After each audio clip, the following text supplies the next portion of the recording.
तेजस्वी यादव ने यह कहना शुरू किया था कि तेजस्वी भ्रष्टाचार को रोकेगा, उसकी परछाई भी अगर भ्रष्टाचार करेगी तो उसको जेल में डाल देगा।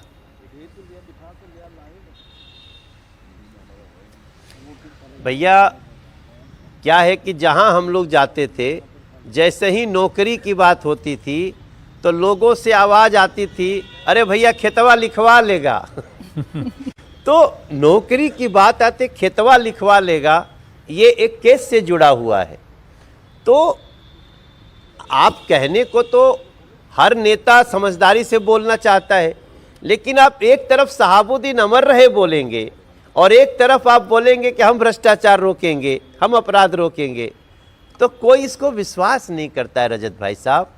और इसको पता नहीं, इन लोगों को पता रहता है कि नहीं कि हम आज जो बोले हैं कल जो बोले हैं दोनों को मिला करके लोग देखेगा, शायद इसका भी मुझे अभाव दिखा।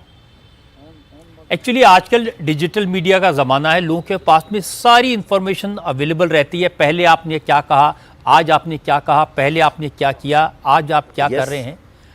और आप देखेंगे कि इस पूरे चुनाव में उन्होंने लालू यादव को पूरे कैंपेन से दूर रखा। सिर्फ एक वो अपराधी उम्मीदवार है जिसके यहां वो कैंपेन करने के लिए गए थे। देखिए, एक बहुत अच्छी बात आपने कही कि डिजिटल युग है।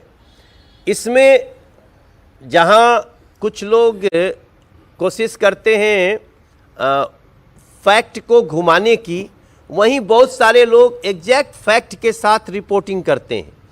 हमने इस चुनाव में रजत भाई साहब आपका एक वीडियो बहुत चलते हुए देखा जिसमें आप कुछ फैक्ट्स बता रहे हैं।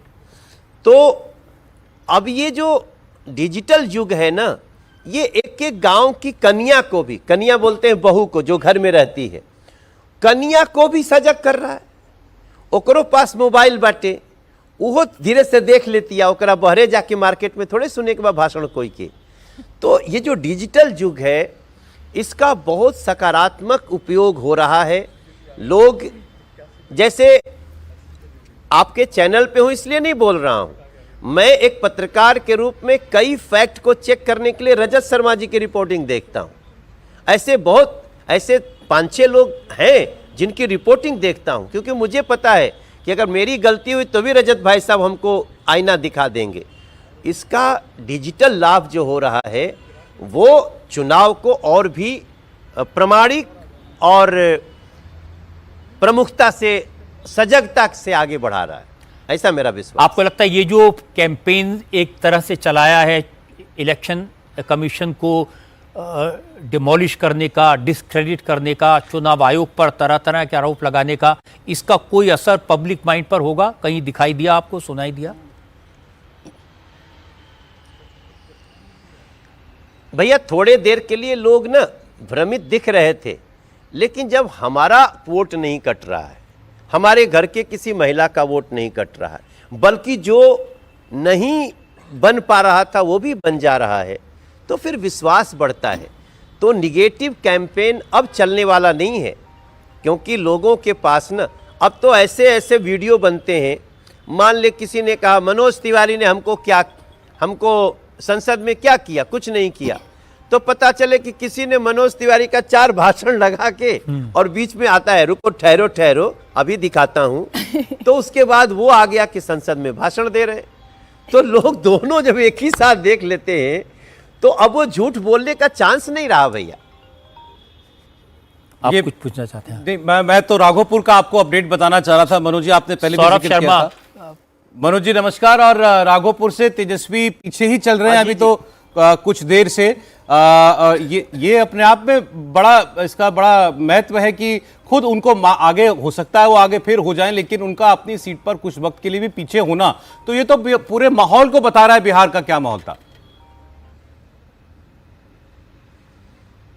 मेरा मानना है कि राघोपुर से तेजस्वी बाबू हार जाएंगे, क्योंकि राघोपुर में ही बख्तियारपुर का पुल बना है जो बख्तियारपुर जाता है, और वो पुल देखने के बाद राघोपुर गांव के लोगों का जो मानसिक बदलाव हुआ है, अब अगर जाति की दीवार कहीं सबसे ज़्यादा टूटी है तो वो राघोपुर में टूटी है, ऐसा मेरा साक्षात अनुभव हुआ है।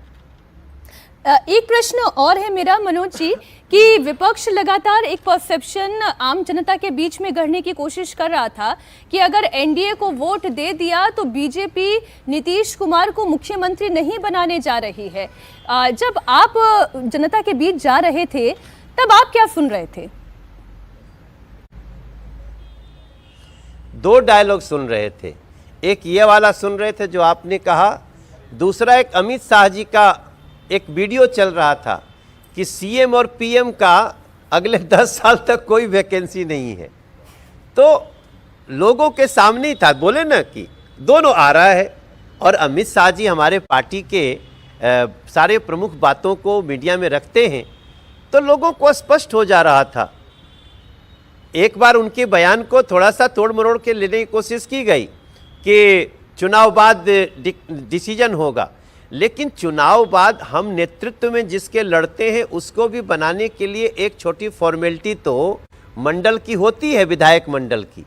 लेकिन उसके बाद फिर उन्होंने दूसरा बयान दिया कि सीएम और पीएम की कोई वैकेंसी नहीं है।